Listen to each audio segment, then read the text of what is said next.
I've been robbed. He went down that way. Young kid with a gun. This is Radio 227. I got a robbery just occurred at the liquor store at 14th and L. The suspect is a white male, about 20, wearing a red plaid jacket, and he is armed. He ran into an alley in the 1400 block of L Street. Young I'm punk, he in went down pursuit that way. and request assistance.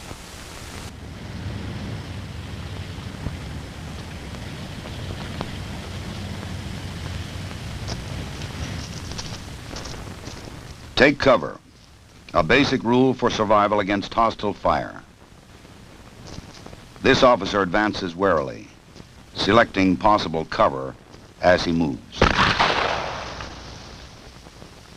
Now he is in position to return fire or pin down the suspect until help arrives, with minimum exposure to himself.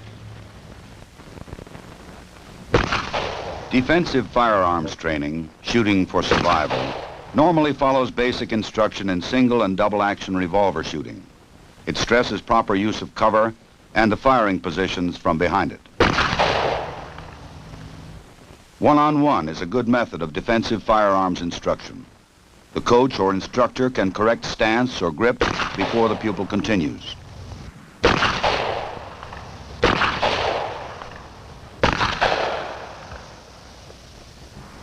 Improved scores from the kneeling weak hand position are immediate. The result of correcting the pupil's bent wrist and forearm are obvious and satisfying. Even good shooters may acquire bad habits when firing from behind barricades. Ready to fire from strong right-hand side, the pupil benefits from another correction. Keeping elbow and knee safely behind cover, thus removing two targets from hostile fire.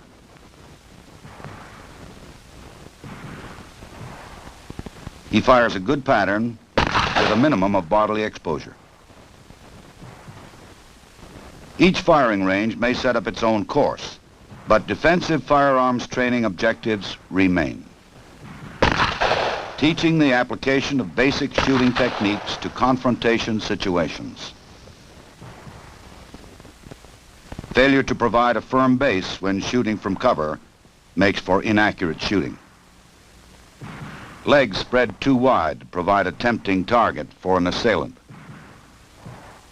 Now the shooter can fire safely from a steady rest, putting all his shots in the kill zone and using the barricade for maximum cover. This is shooting for survival.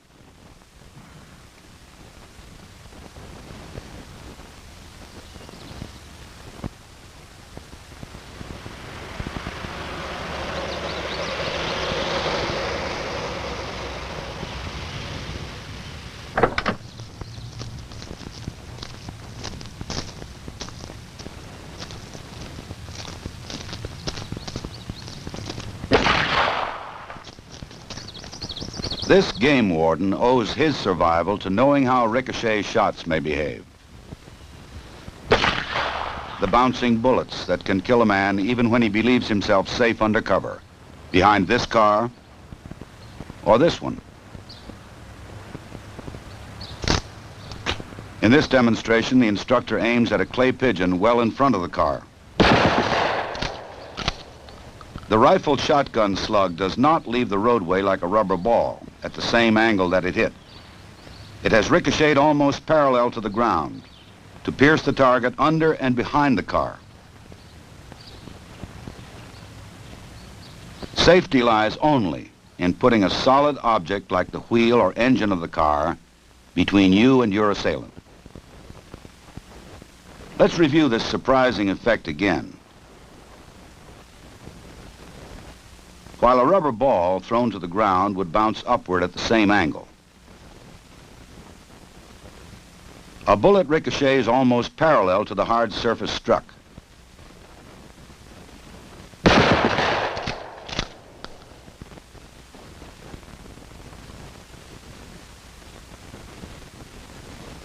With targets at ground level, the instructor aims at the silver tape, a good deal closer than the balloons. Think of one of these balloons as your head, and you may change your evaluation of safe cover from ricochets.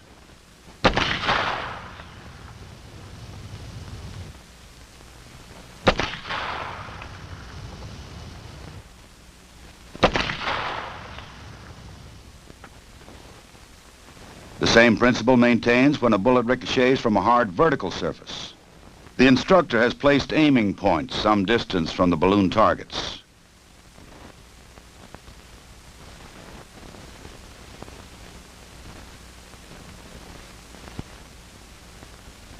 Think of yourself taking cover around the corner, exposing yourself only minimally and momentarily.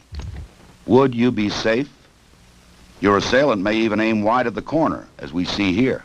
But the ricocheting bullets almost parallel to the wall could kill you as easily as they burst these balloons. The lessons taught by these demonstrations might someday save your life. Attention units 54 and 55. We have a 1090 at the Alexandria National Bank, 800 South Washington. First unit on the scene, do not enter the bank until the backup unit arrives. 10-4. This is Unit 54 responding.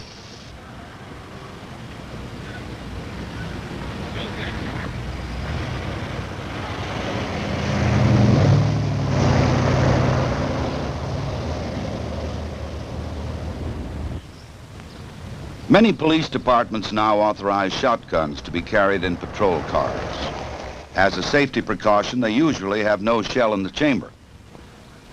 Officers not yet fully trained in shotgun handling may forget to release the action so that they may charge the weapon. Sometimes this fumbling causes only a momentary delay, but in an unexpected confrontation, these seconds could be vital.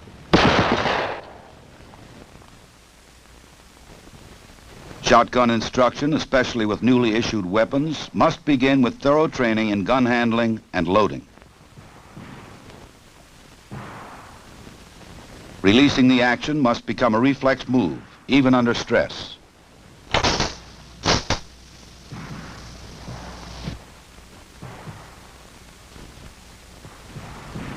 Firing ranges and courses for shotgun training may vary.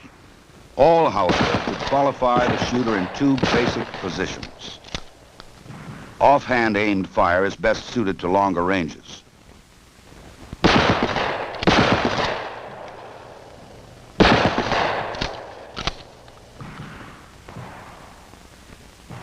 Hip firing is used at close range, where most confrontations do occur.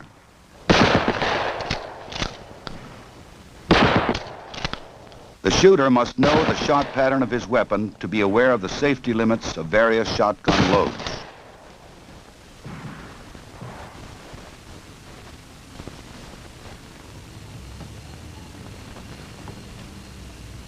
Each year, the FBI Uniform Crime Reports tells the grim story of policemen killed. Some die from a rifleman's bullet fired from ambush.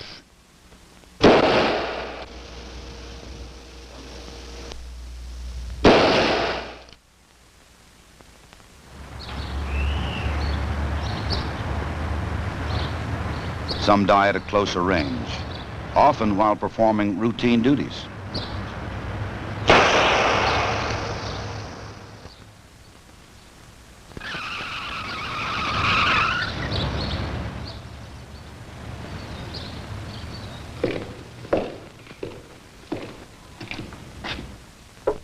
The largest number are killed by handguns at extremely close range, often before they can draw their own weapon.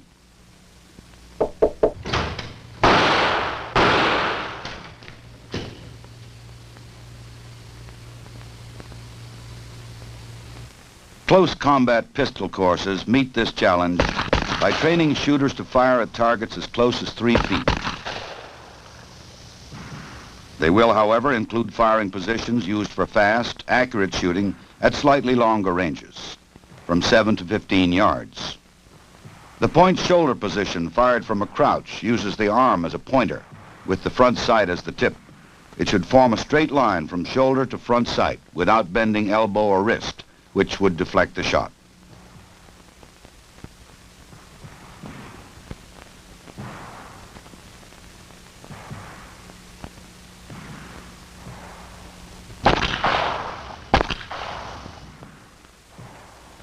At somewhat closer ranges, the shooter may take the natural point.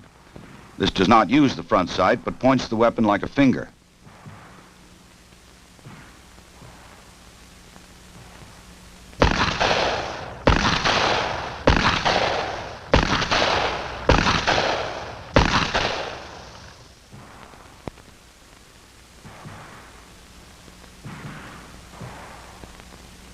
Also fired from a crouch is the hip position.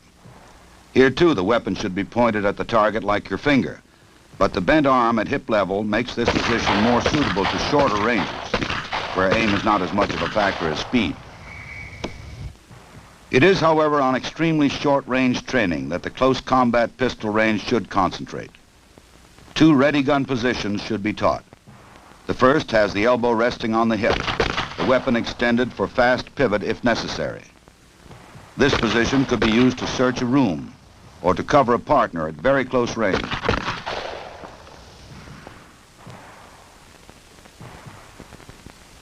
Another ready gun position is fired from the hip. This protects the shooter from the danger of being disarmed at close quarters. After close combat training, you should fire groups like this. Without it, the records show many instances of clean misses in close combat situations, and all too often you get no second chance.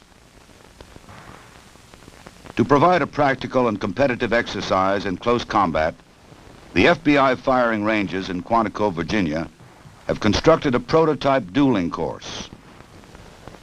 Okay, gentlemen, on the line, start walk.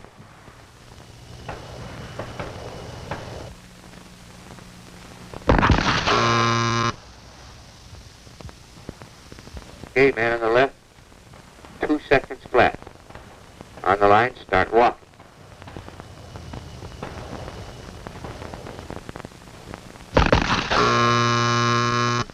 Man on the right this time, 1.25. Start walk. The final firing position is 21 feet from the bladed targets. The dueling course is a useful training tool to simulate the fast reactions and proper shooting techniques you will need in a close combat situation. Effective use of cover may someday save your life on the street. Defensive firearms training can make such reaction automatic.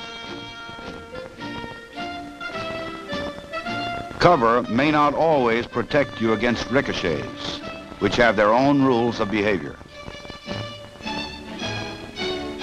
Demonstrations like this convince you of the rules and how best to guard yourself against bouncing bullets.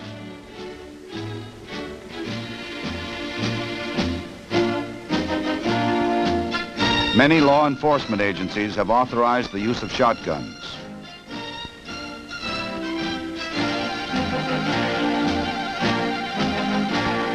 Defensive firearms training should start with thorough shotgun familiarization and range shooting. Statistics show a frightening increase in the number of law enforcement officers killed by handguns at extremely close range. To meet this challenge, defensive firearms training must stress the technical skills which can defend against this threat. Close combat courses which teach shooting for survival.